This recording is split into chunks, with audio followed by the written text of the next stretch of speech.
वर्णिवेशरमणीयदर्शनं मन्दहासरुचिराननम्बुजं पूजितं सुरनरोत्तमेर्मुदा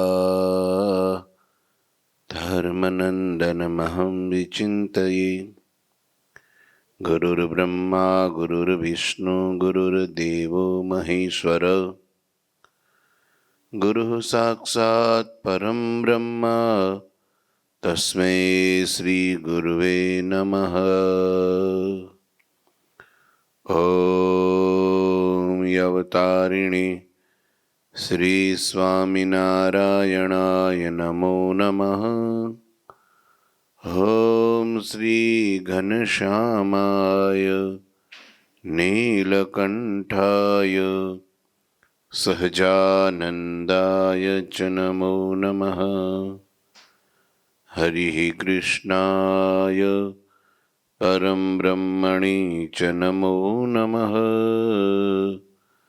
श्री सद्गुरुचरणकमलेभ्यो नमो नमः। बोलो श्री स्वामिनारायण भगवाननी जय।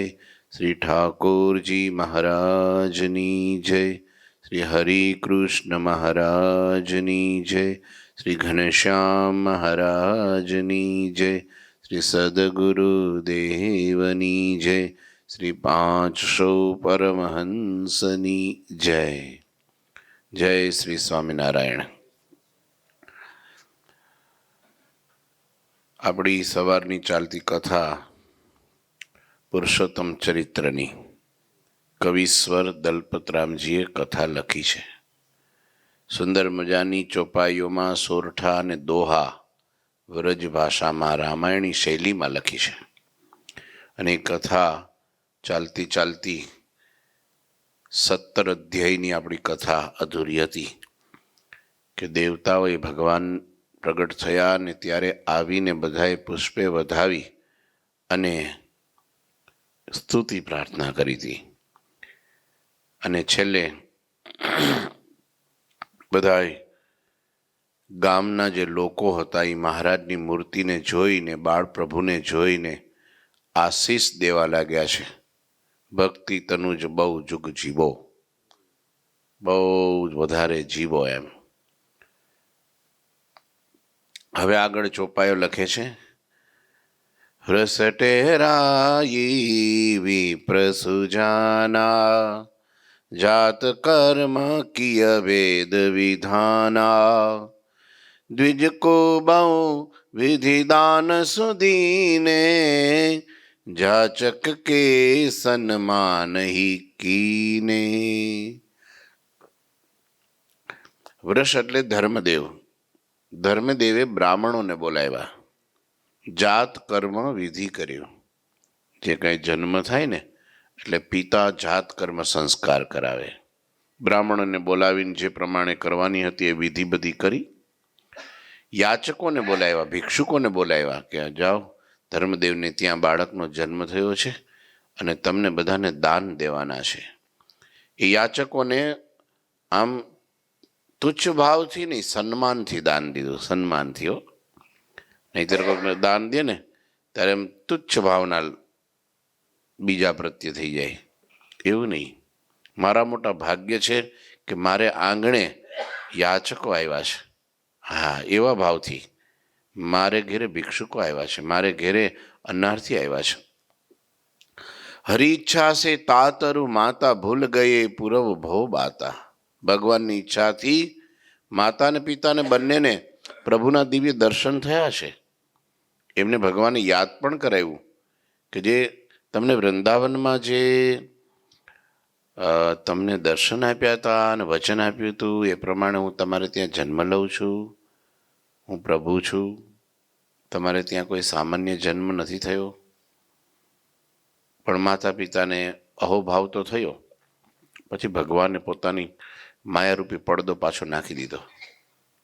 એટલે પછીથી બંને જણા પોતાના લાલને પુત્ર ભાવે ભજવા લાગ્યા, પુત્ર ભાવે સેવવા લાગ્યા. હા, ભગવાનની ઈચ્છાથી માતા અને પિતા બંને પોતાના પૂર્વનું જ્ઞાન ભૂલી ગયા છે. કે હું સાક્ષાત ધર્મદેવ છું અને આ સાક્ષાત ભક્તિ દેવી છે, અને અમે બદ્રિકાશ્રમમાં ત્યાં ભગવાન નરનારાયણની ઈચ્છાથી જન્મ પામ્યા છીએ, અમારે ત્યાં પ્રભુ પધાર્યા છે. એ બધું ભૂલી ગયા, બધું ભૂલી ગયા. અને એ યાદ રહે ને તો એટલો ભગવાનને લાડ ન લડાવી શકાય.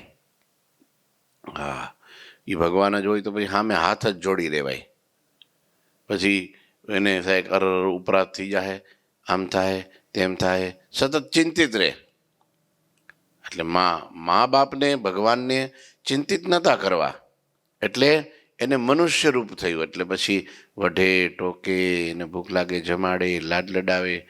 ભગવાન સામે હોય તો શું લાડ લડાવવાના? હે, પુત્ર ભાવ થઈ ગયો.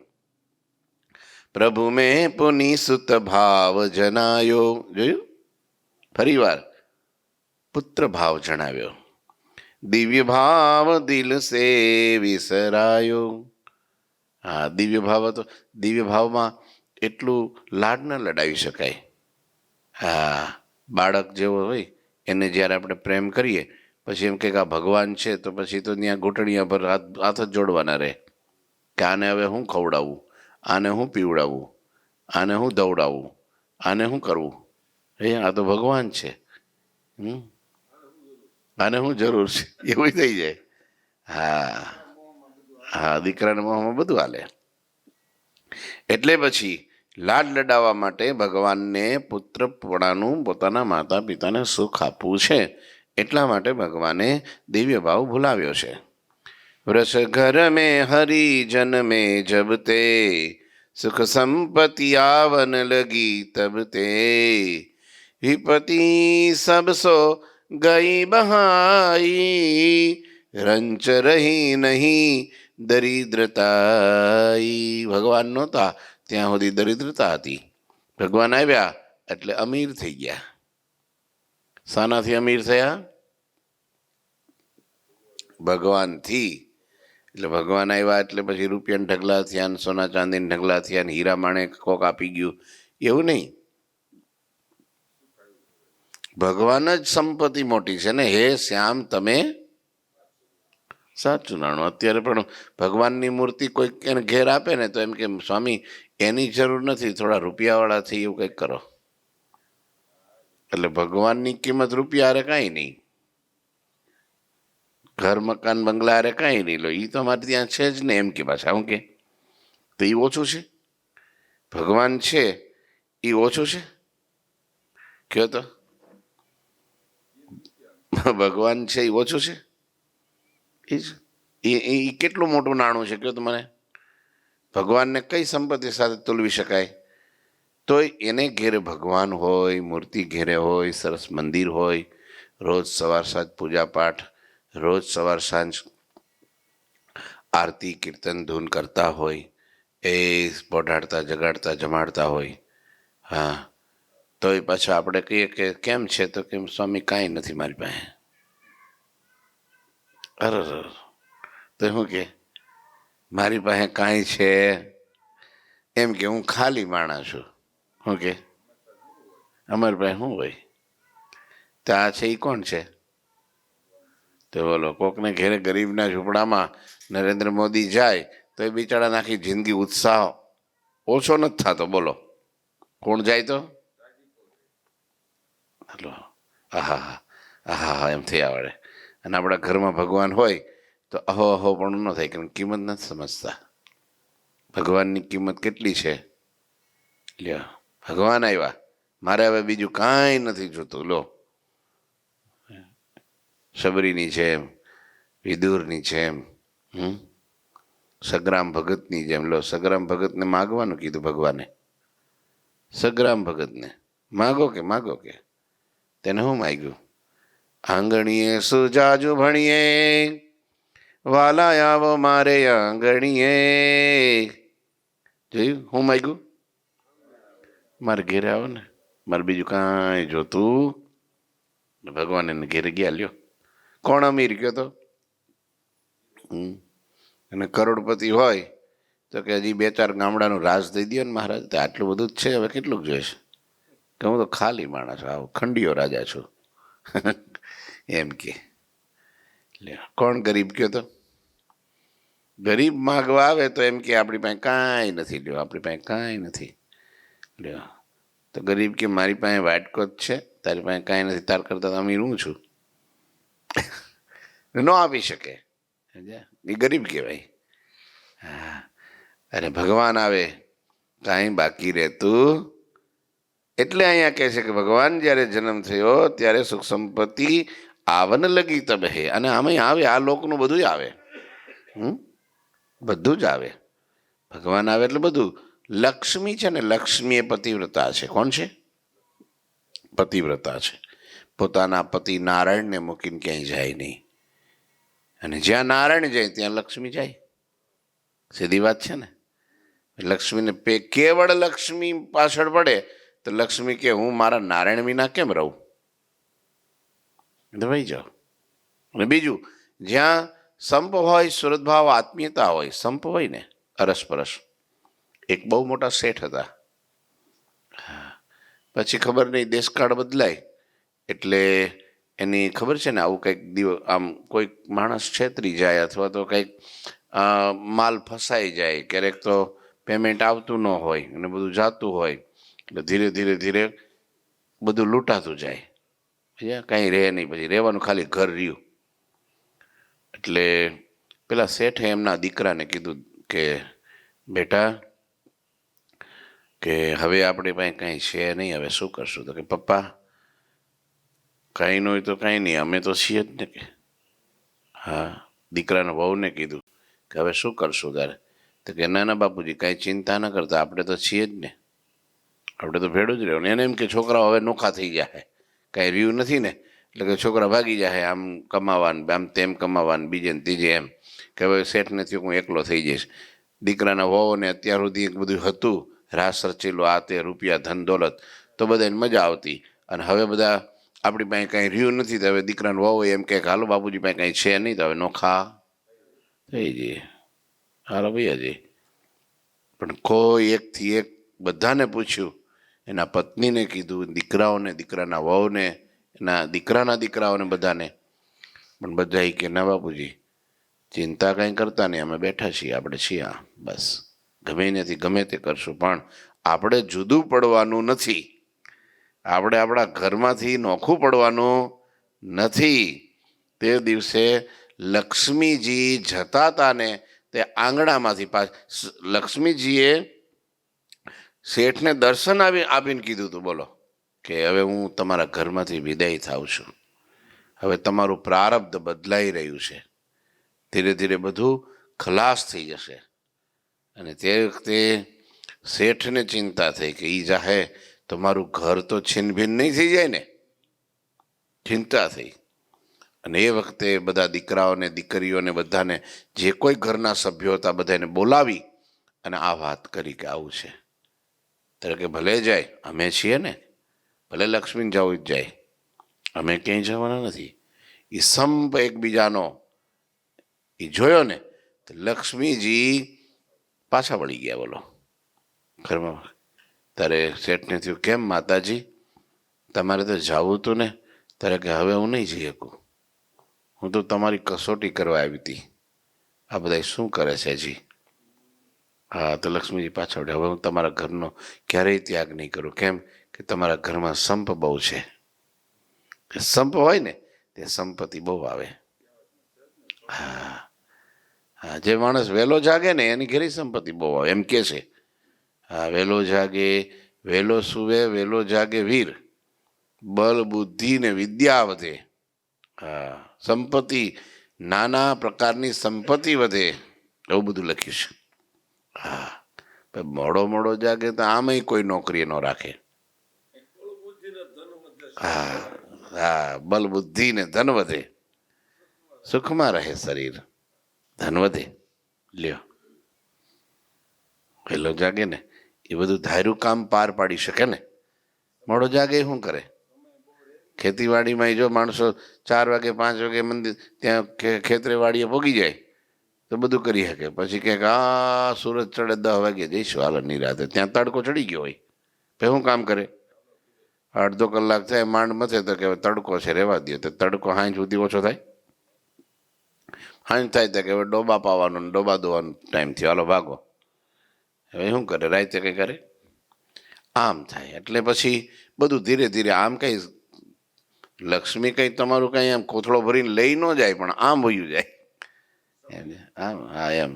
એટલે ભગવાન આવે, ભગવાનના સંતોના આશીર્વાદ આવે એટલે સંપત્તિ તો આવે જ, પણ ખરેખર આશીર્વાદના પાત્ર તો બનવું જ પડે, હરિપ્રસાદ રૂપ તો બનવું પડે. ધર્મદેવ ખરેખર હરિપ્રસાદ બન્યા અને ભગવાનનો પ્રસાદ કહેતા કૃપા ઉતરી અને એને ઘેરે સંપત્તિ ઉભરાવા લાગી. વિપત્તિ સબ ગઈ બહાઈ, જે કંઈ દુઃખ હતું એ બધું તણાઈ ગયું અને રંચ રહી નહીં દરિદ્રતાઈ, રંચ માત્ર દરિદ્રતા નો રહી. બોલો, અમીર થઈ ગયા. સત્યવાદી જન કો સુખ ભયેહુ, દુષ્ટન કે દિલ में દુઃખ છયેહુ. સત્યવાદી જે સજ્જન લોકો હતા એના હૃદયમાં સુખ થવા લાગ્યું, અને દુષ્ટ લોકો હતા એના હૃદયમાં દુઃખ થવા લાગ્યું. લ્યો, અને દુષ્ટની વ્યાખ્યા શું? કે ઈર્ષા, દ્વેષ હોય, કોઈનું સારું જોઈ ન શકે, એ બધું એનું લક્ષણ છે. માટે કે છે એ લોકોને દુઃખ થયું. કુડપંથી નાસ્તિક વામી ઇનકે ઉર્મે વિપત્તિ જામી.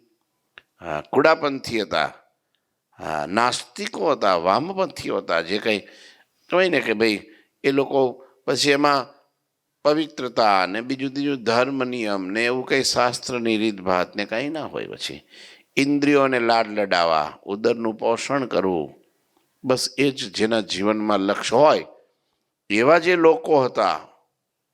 નાસ્તિકો જે ભગવાનમાં નહોતા માનતા, એ બધા એના હૃદયમાં દુઃખ થવા લાગ્યું, વિપત્તિ આવવા લાગી, મુસીબતો આવવા લાગી. લો,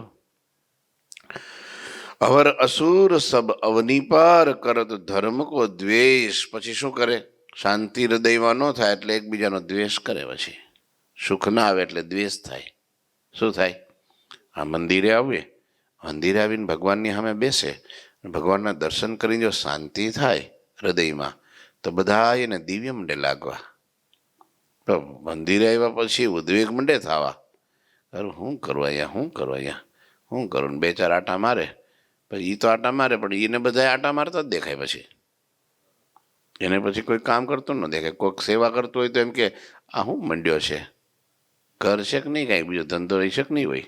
લ્યો, અહીં તોય પણ ઉલટા ઉલટા વિચારો મંડે આવવા. કેમ? નાસ્તિક ભાવ છે, નાસ્તિક ભાવ. તો એવા લોકો હતા એ ધર્મની સાથે દ્વેષ કરવા લાગ્યા. ધર્મ એમ કઈ સૂરજની સામે કોઈ ગમે એટલી ધૂળ નાખે કે પથ્થર ઉલાડે કે સૂરજને નુકસાન થોડું થાય?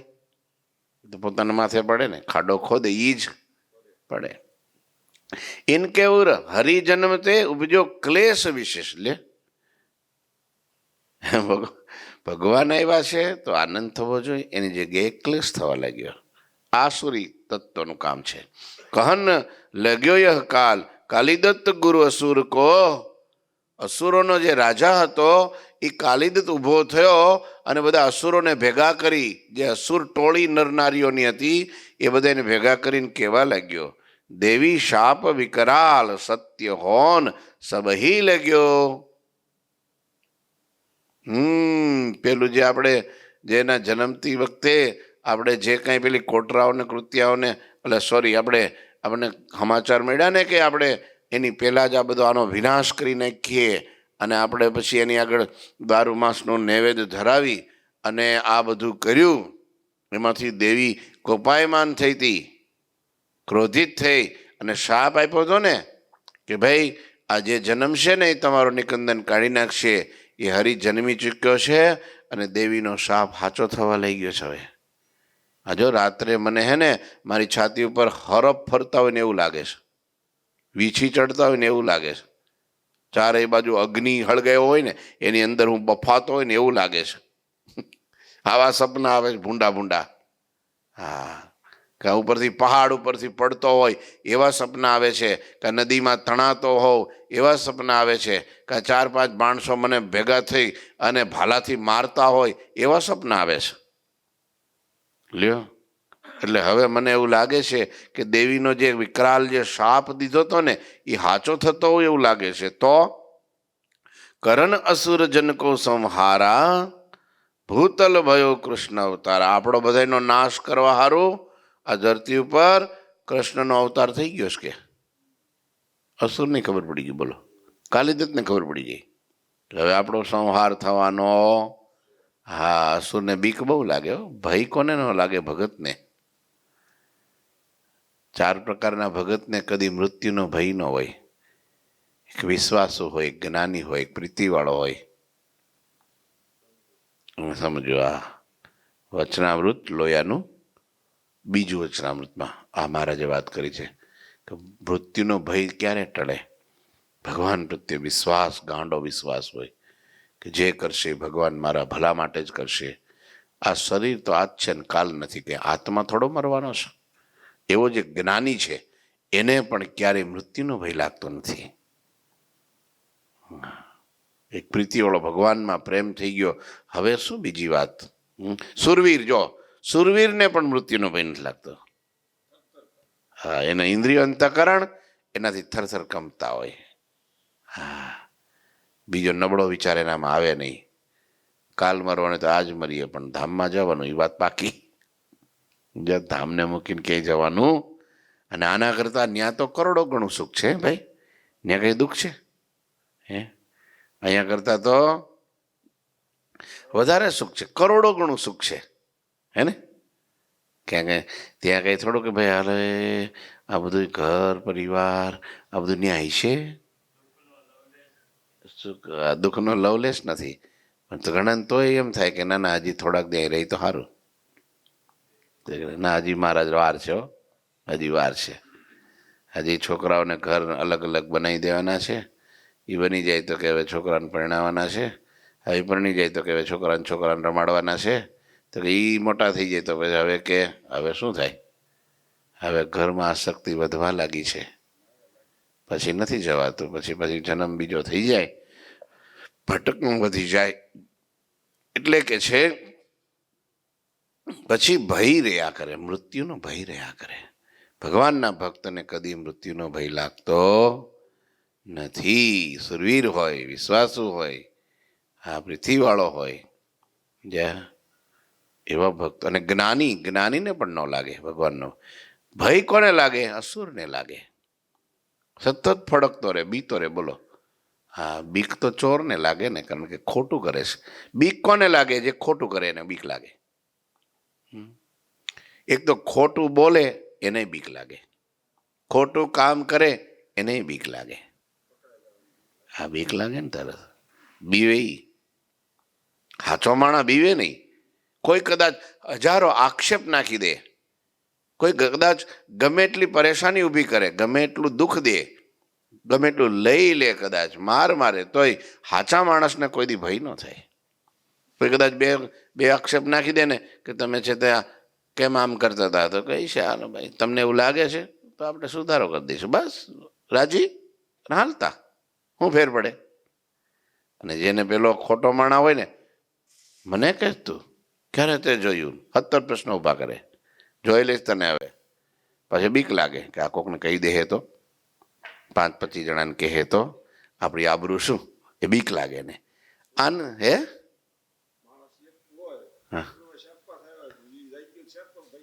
ભાગી જાય. બોલો, એકથી ભાગી જાય, કઈ નહીં ભાગી જાય તો સાચું છે. એને બીક લાગે. હા, એમ કઈ નથી કરવાનું તોય ભાગી જાય. હા, બોલો, પેલા હથિયાર લઈને આવ્યા હોય તોય ભાગી જાય. એવું છે, ખોટું કરે છે ને એટલે બીક રહે, ફડકતો રહે તરત.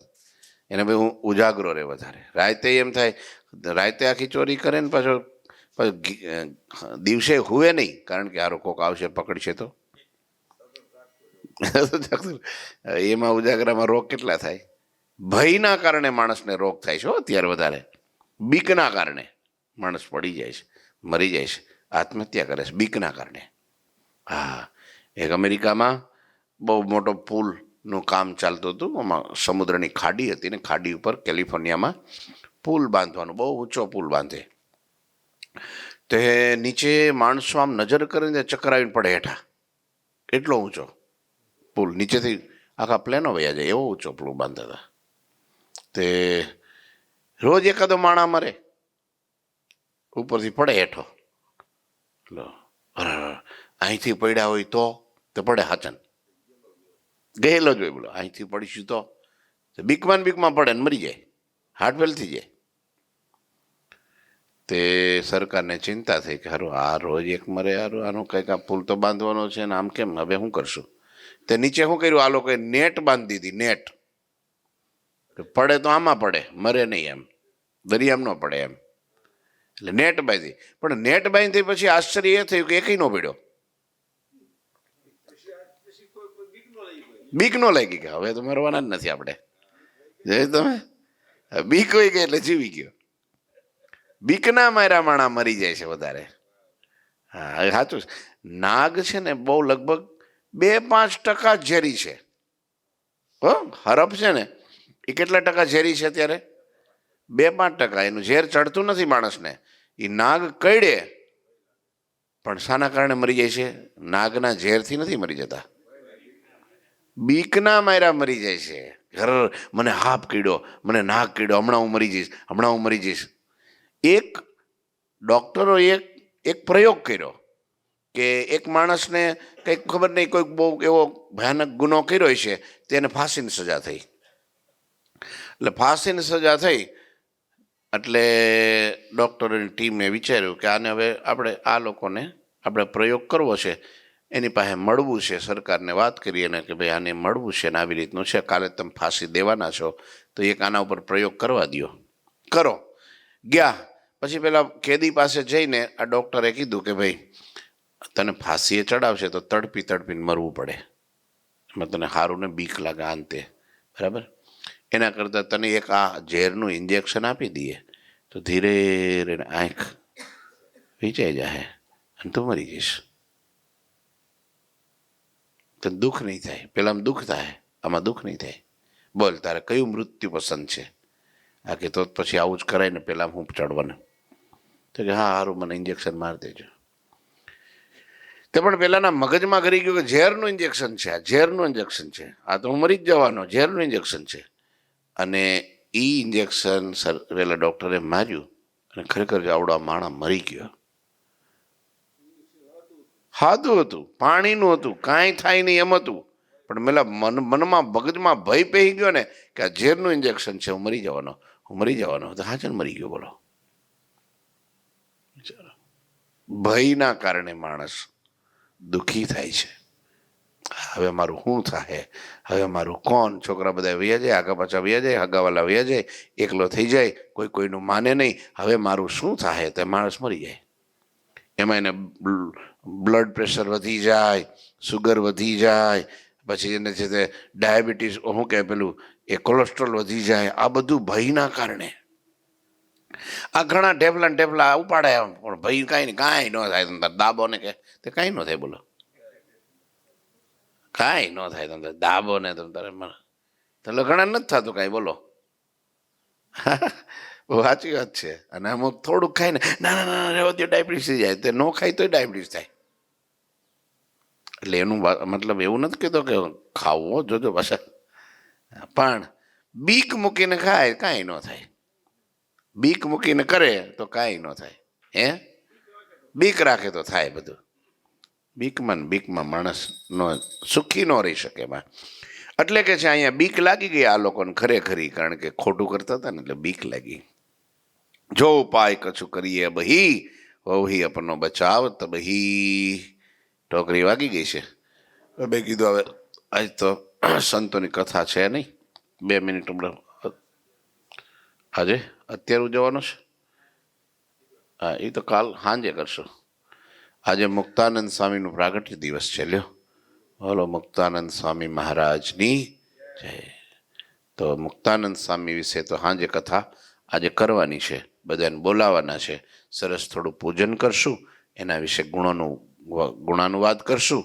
એટલે આજે આવા મોટા મુક્તાત્મા એ નિમિત્તે એને સંભાળીએ તો એના જેવા ગુણ આપણામાં આવે છે. લ્યો તો અહીંયા આવી રીતનું જો ઉપાય કछु કરીએ બહી વો વહી અપનો બચાવ તભી, કંઈક એવો ઉપાય કરીએ કે જેનાથી આપણે બચી જઈએ, પણ એમ કંઈ બચાતું નથી. પણ અસુરો ઉપાય કરવા લાગ્યા છે અને 30 કડી પૂરી થઈ છે. બોલો ઠાકોરજી મહારાજની જય. શ્રીપતિમ શ્રીધરમ સર્વદેવીશ્વરમ ભક્તિ ધર્માત્મજમ વાસુદેવમ હરે માધવમ કેશવમ કામદમ કારણમ સ્વામિનારાયણમ નીલકંઠમ ભજે. શ્રી ઠાકોરજી મહારાજની જય.